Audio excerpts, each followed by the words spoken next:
Abundance, wow, grabe. I-mind nyo na to guys, no? Mind abundance, mind kasaganaan, abundance mga kapiksi, no? So, saganang-sagana, maaari kang maka-experience ng kasaganaan. Panoorin nyo guys yung mga monthly readings nyo, no? For July to August kasi pwede nyo ibang gatong mga readings na to. Pero ito guys, i-mind nyo na to sa comment section. Mind abundance, mind kasaganaan, mind pagpapala.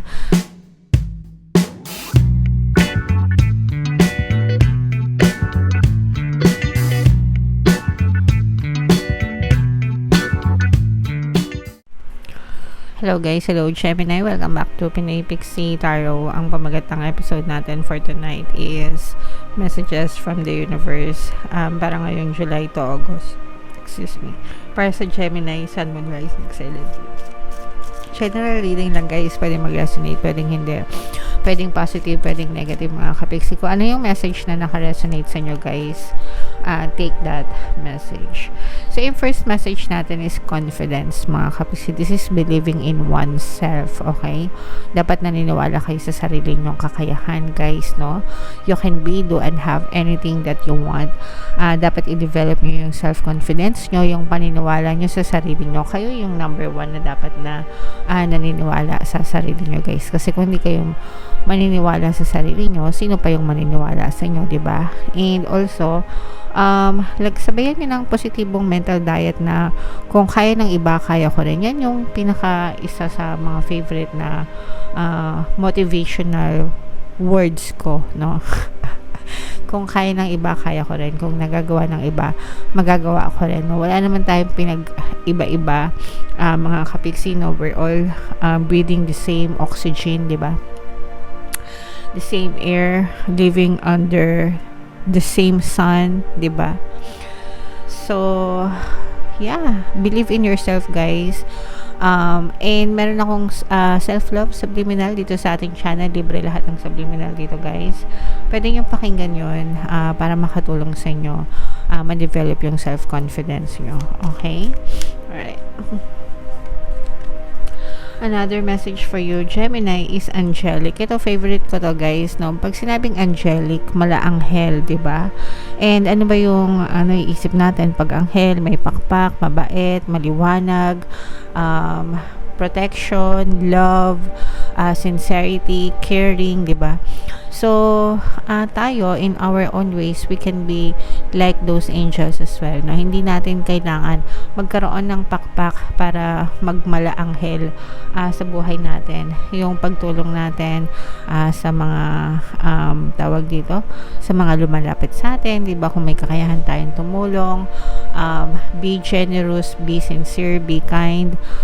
Yung act of kindness kahit walang camera, mga kapiksi, no? Kahit walang nakakita, hindi importante na nakita ng tao yung ginagawa mo. Ang importante is nakikita ng universe, okay? Kasi at the end of the day, people surrounding you, they don't matter in your lives. Ikaw lang yan. Ikaw lang yan nagmamatter sa buhay mo. Ikaw lang yung titingnan ng universe. So, yeah. Always act. Always observe. Act of kindness, mga kapiksi. Okay? Abundance, wow, grabe. I-mind nyo na to guys, no? Mind abundance, mind kasaganaan, abundance mga kapiksi, no? So, saganang-sagana, maaari kang maka-experience ng kasaganaan. Panoorin nyo guys yung mga monthly readings nyo, no? For July to August kasi pwede nyo ibang gatong mga readings na to. Pero ito guys, i-mind nyo na to sa comment section. Mind abundance, mind kasaganaan, mind pagpapala. So, pwede nyo ma-experience yung kasaganaan nyo guys. Mag-affirm lang kayo, no? Syempre, sabayan nyo ng positive, pagdadasal, pagkilos, paggalaw, paggawa, diba? And positibong mental diet guys para talagang makamit nyo itong mga abundance na ito sa inyong buhay, mga kapiksi. So, pagdating sa abundance guys, money, no? Especially money, yung mga favorite affirmations na sinishare ko sa inyo is money, money come to me, palagi ako may pera, palagi ako nagkakapera, I'm the king of abundance, I'm the queen of abundance. So, i-comment nyo na rin yan guys sa comment section, kabisaduhin nyo, sabihin nyo all day, every day, hanggang sa gumaan yung daloy ng pagpapala sa buhay nyo. Alright? So, another message, Gemini, divinity, no? Ito yung pagiging divine, yung connection natin with our higher self, mga kapiksi, with the universe as well guys, yung pagiging banal, ika nga, no? Pagiging wise, pagiging sacred is kabanalan, yung spirituality natin mga kapiksi, yung pagiging wise natin. So, dapat binibigyan din natin yan ng sapat na attention and panahon. Magdasal kayo, mag-cleanse, mag-meditate, kumanig kayo sa mga spirit guides nyo, mga kapiksi. If meron kayong mga altar, no? May ibang mga tao na may mga altar sa bahay nila, di ba? Dedicated space for praying, mga kapiksi. And syempre guys, hindi lang yung pagdadasal, you also have to do act of kindness, no? Yung iba nga dasal ng dasal, simba ng simba, pero yung ugali naman, di ba? So, I mean, di ba? Dapat ina-align natin yung kabutihan natin dun sa ginagawa natin, mga kapiksi. Okay? Alright. So, next message, excuse me dun sa mga tinamaan. Umilag na lang po kayo. Alright, so yung next message natin is Goddess. No? This is again Goddess from within, mga kapiksi. Ibig sabihin nito guys, again, yung sacred, yung light, yung pagiging warrior natin from within, mga kapiksi. No? Ibig sabihin, yung pagiging brave natin, yung pagiging strong, yung pagiging sacred nga is kabanalan, yung light, no? Yung light within us, yung portal ng ilaw sa ating mga puso, di ba? Kasama nitong divinity, no?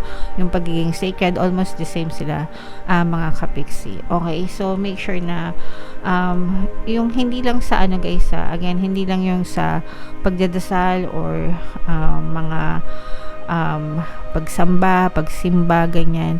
Kailangan yung inaalay nyo yung mga gawa nyo, no? Sabi ko nga, yung mga paggawa, pagkilos nyo dun sa ginagawa nyo, mga pananalita nyo.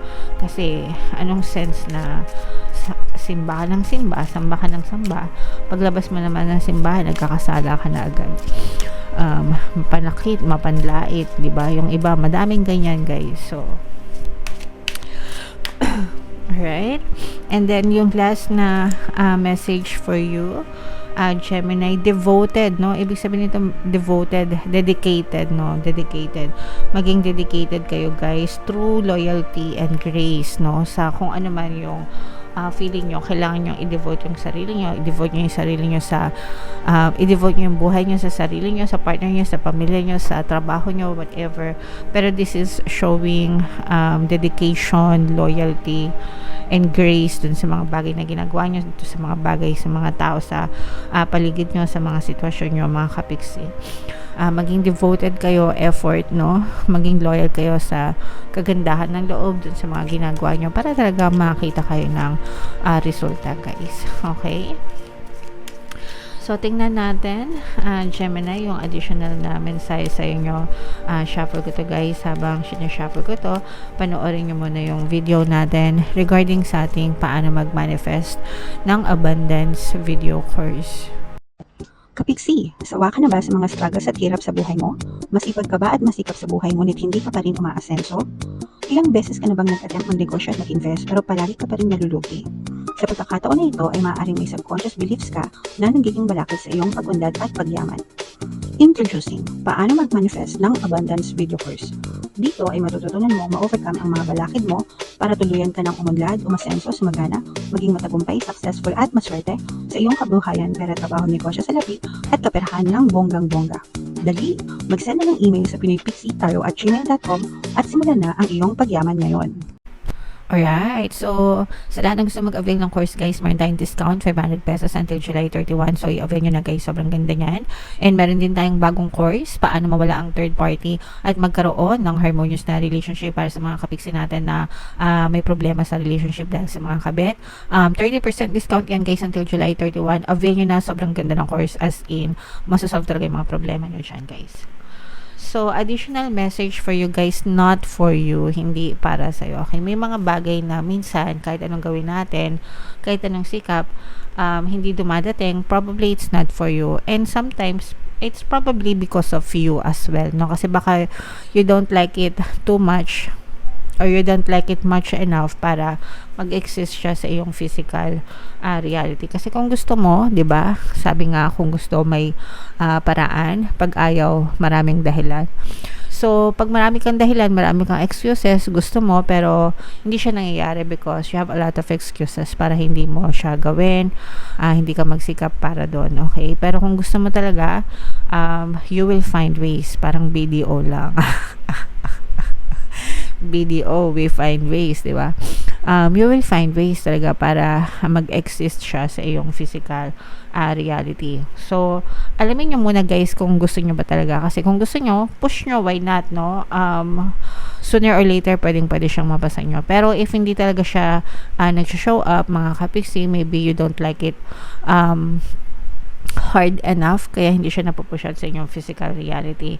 And maybe, iba yung nakalaan para sa inyo guys, or iba talaga yung gusto nyo, not really that one, okay? So, ganun guys. Alright? So, comment down below mga kapiksi. You always get what you deserve guys, no? So, kailangan talagang yung mga intentions natin, nagfo-focus tayo sa mabubuti para mabubuti rin yung bumabalik sa atin mga kapiksi. Okay?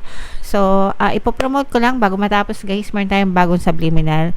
Pinopromote ko muna siya guys kasi super effective talaga. Ang dami na nating natulungan and ang daming success stories dun sa community tab. Basahin nyo. Pangtaboy ng malas, pangakit ng swerte. Santamakmak na super iba kasi yung pagkakagawa ko ng affirmations niyan guys. Super nice, super ganda, super effective. So, pakinggan nyo mga kapiksi, makakatulong sa inyo guys, okay? So, lagay natin yung playlist dito guys. Pakinggan nyo para makatulong sa inyo. And ito naman yung ating success stories ng paano mag-manifest ng abundance video course. Click here to subscribe guys and click here to join our membership program. Thank you for liking, sharing, and subscribing. And see you again next time. I love you all guys. Have a nice day. Bye-bye.